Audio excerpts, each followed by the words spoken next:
Hello students, welcome back once again in my video.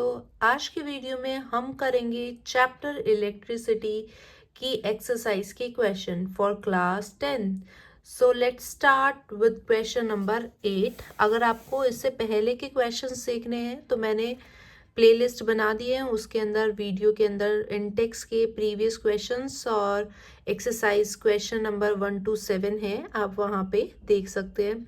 So let's start with question number 8। When a 12-volt battery is connected across an unknown resistor, there is a current of 2.5 milliampere in the circuit. Find the value of resistance of the resistor. अब question को ध्यान से समझना है। देखो question में क्या कहा है कि जब हम 12 वोल्ट बैटरी को कनेक्ट करते हैं किसी अननोन रजिस्टर के साथ, तो करंट कितना दिया है 2.5 मिली एम्पियर सर्किट में। तो हमें किसकी वैल्यू फाइंड आउट करनी है, रेजिस्टेंस की। तो सबसे पहले हम गिवन लिखेंगे 12 वोल्ट, ये किसको रिप्रेजेंट कर रहा है, पोटेंशियल को। करंट की वैल्यू यहाँ पे आपको दी है 2.5 मिली एम्पियर। आपको किसकी वैल्यू फाइंड आउट करनी है, रेजिस्टेंस की। ठीक है, अब देखो करंट मिली एम्पियर में है, करंट की यूनिट होती है एम्पियर, तो पहले इसको हम कन्वर्ट करेंगे। मिली में कितनी वैल्यू होती है, 10⁻⁻³ एम्पियर, तो ये करंट आ जाएगा।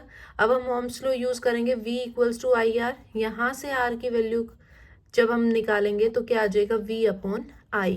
V की वैल्यू क्या है 12 और I की वैल्यू क्या है 2.5 × 10⁻³ इसको सिंप्लीफाई करेंगे, डेसिमल रिमूव किया तो यहाँ पे 120 बन जाएगा। इसको इससे सॉल्व करेंगे तो वैल्यू आएगी 4.8।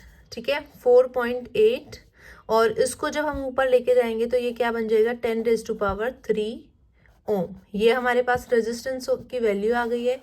इसी को आप इस तरीके से भी लिख सकते हो 4.8 किलो ओम। किलो में कितना होता है 10⁻³ तो ये हमारा आंसर आ गया है रेजिस्टेंस का। आई होप ये क्वेश्चन आपको समझ आया होगा। नेक्स्ट क्वेश्चन स्टार्ट करते हैं, क्वेश्चन नंबर 9। इसमें क्या बोला गया है, A battery of 9 volt is connected in series with a resistor of 0.2 ohm, 0.3, 0.4, 0.5 and 12 ohm। Question में बोला गया है एक 9 वोल्ट की बैटरी है जिसको हमने इन सभी रेजिस्टेंस के साथ सीरीज में कनेक्ट कर दिया है। तो how much current would flow through the 12 ohm resistor. तो 12 ओम रजिस्टर से कितना करंट फ्लो करेगा वो आपको निकालना है। तो देखो पोटेंशियल इज 9 वोल्ट। ठीक है, रेजिस्टेंस सीरीज में जब हम निकालते हैं तो इन सब का क्या करेंगे, सम 0.2 + 0.3 + 0.4 + 0.5 + 12, इसको हम ऐड करेंगे। 5 और 4 9, 9 और 3 12, 12 और 2 14, 1.4 यहाँ आ जाएगा, प्लस क्या होगा इसके साथ में 12 आ जाएगा। जब आप इसको सॉल्व करोगे तो कितना आ जाएगा 13.4 ओम। ये हमारे पास रेजिस्टेंस आ गया है। अब हमें यहाँ पे क्या फाइंड आउट करना है, 12 ओम के अक्रॉस करंट फाइंड आउट करना है। तो V = क्या होता है IR। I की वैल्यू जब सॉल्व करेंगे फॉर्मूला क्या बनेगा, V/R। अब देखो पोटेंशियल यहाँ पे कितना दिया हुआ है आपको 9, और जो करंट है, जो रेजिस्टेंस है वो हमारा यहाँ पे क्या होगा, जब आप इसको सिंप्लीफाई करोगे, हम किसके अक्रॉस देख रहे हैं 12 के, तो हमें सिर्फ 12 यूज़ करना है। 3 3 = 9, 3 4 = 12, यहाँ पे आ जाएगा 0.7 एम्पियर। 0.7 एम्पियर ये करंट आ जाएगा। अगर हमें टोटल के अक्रॉस चेक करना होता तो फिर यहाँ पे R की वैल्यू हम क्या यूज़ करते, 13.4 यूज़ करते। तो उस कंडीशन में क्या आता है 9/13.4, और आप इसको सिंप्लीफाई करते तो इसकी वैल्यू आती है आपकी 0.6 समथिंग एम्पियर। ये आपकी वैल्यू फॉर्म होती है। आई होप ये आपको क्लियर है। जब भी आप क्वेश्चंस करते हो तो सबसे पहला फर्स्ट स्टेप है, क्वेश्चन की स्टेटमेंट को बहुत ध्यान से पढ़ो। क्वेश्चन में क्या पूछा गया है, क्या गिवन है, क्या आपको सॉल्व करना है।